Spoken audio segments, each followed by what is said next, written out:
Welcome to Brain Vision.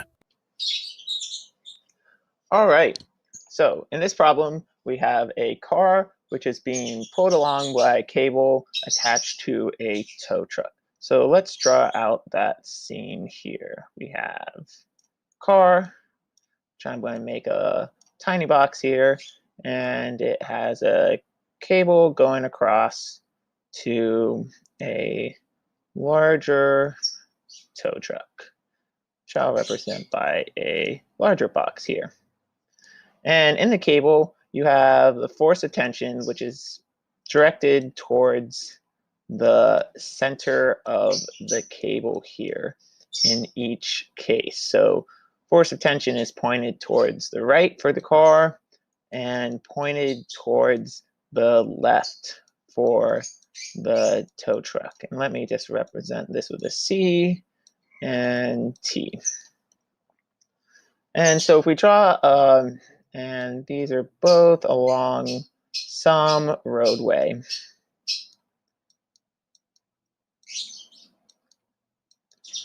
And as the tow truck is pulling the car, it's going to displace it along the roadway horizontally to the right here. And we'll mark this as our displacement vector S. So if we draw a force body diagram for each the car and the tow truck, we can see that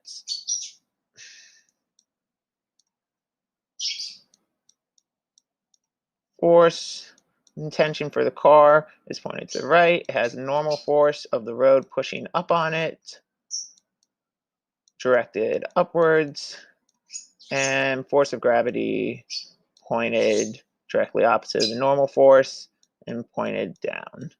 And again, let me throw up my reference frame here. Have positive y pointing upwards and positive x to the right. Now for a tow truck, the force of tension is pointed to the left, and it also is experiencing a normal and gravitational force.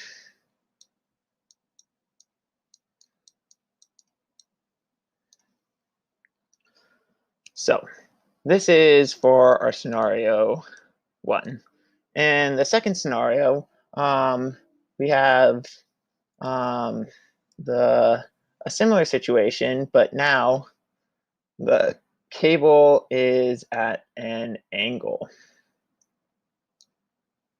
which we'll call theta. And so with the cable at an angle, that is going to change the angle of our two tension forces, but the normal and gravitational force will remain the same. So if I draw the new force body diagram for the second situation,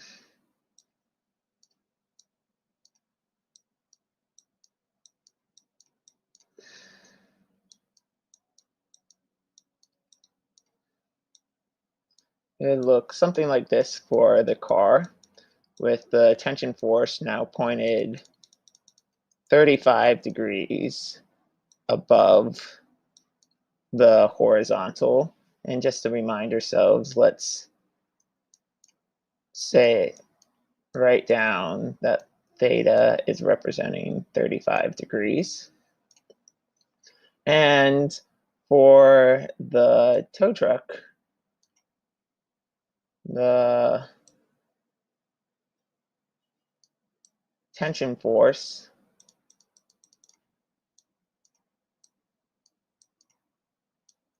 is now pointed 35 degrees below the horizontal.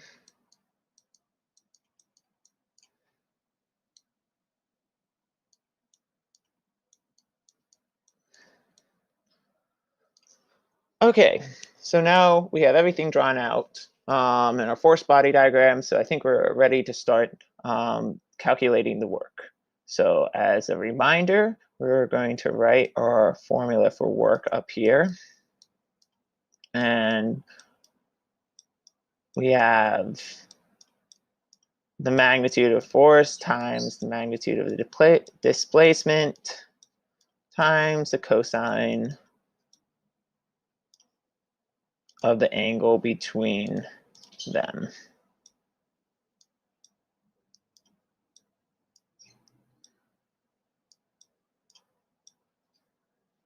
Which we're going to call phi, which will be different than theta in this case.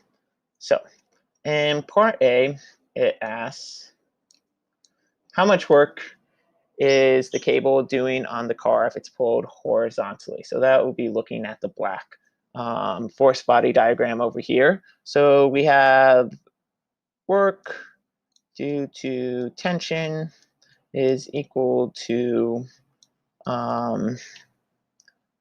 the magnitude of the tension force, which we are given, the magnitude of the displacement, which is also given. And now we take a look here. Displacement is pointed in the positive x direction, and for the car, so is the tension force. So this would just be the cosine of 0 degrees. And I'll put a little Roman numeral 1 here to represent that this is the scenario 1. And when we plug in our numbers, we have 1350 newtons. And the displacement is given in kilometers, but I might convert that over into meters so we can keep our units in joules. So 5 kilometers is 5 times 10 to the third meters. And the cosine of 0 degrees is equal to 1. So when we multiply that all out and use our correct sig figs given in the problem, which is 3, I get that the tension force acting on the car is 6.75 times 10 to the 6th joules in scenario 1. Now, in scenario 2, where the cable is at a 35-degree angle above the horizontal,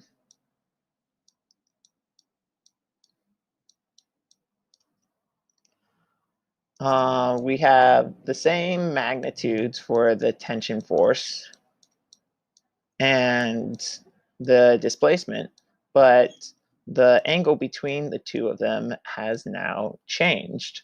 The tension force on the car is 35 degrees above the horizontal, whereas the displacement is along the horizontal. So we have a cosine of 35 degrees.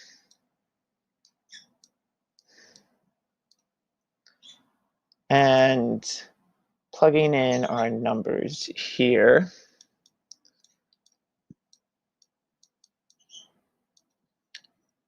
and 1350 newtons again, 5 times 10 to the third meters, and I'm going to leave this in this form so we can remain more precise and round only at our final calculation, which I get in this case is slightly smaller, which makes sense since the cosine of 0 degrees is going to be your maximum cosine of 1. So anything angle larger than that, the value will decrease.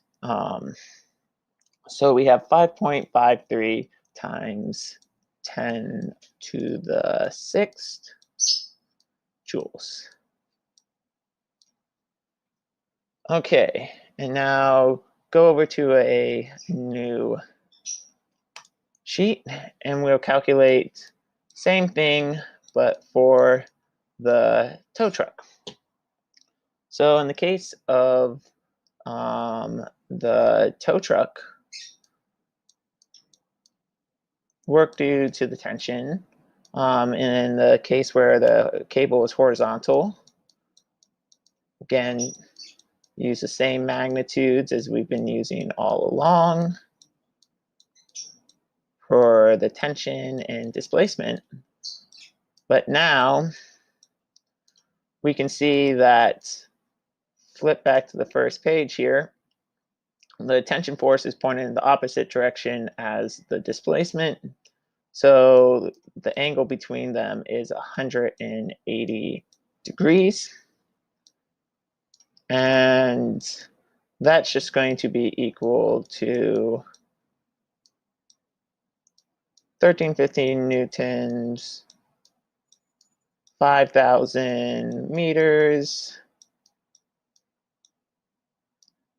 times -1.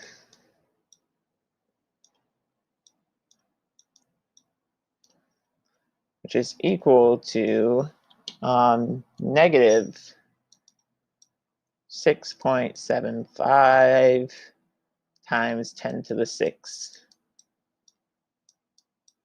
joules. So in this first scenario, we see that the work due to the tension on the tow truck is exactly opposite, negative, but same value as the work done by the tension on the car. And let's see if we get the same result for when the cable is at an angle. So in this case, we have, again, the same magnitudes we've been using. And if we look at what the angle is separating these two vectors, we see that it's going to be a half circle here, so 180 degrees, plus theta. So our theta here is 35 degrees. So our angle separating the two would be equal to 215 degrees. And just as before, I'm going to leave the cosine in that form as I plug in our known values, and then calculate the whole expression all at once.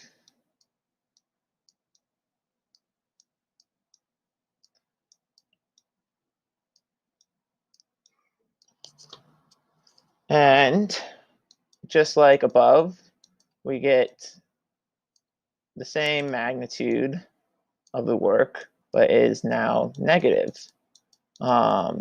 as was acting on the car. So you get negative 5.53 times 10 to the 6th joules.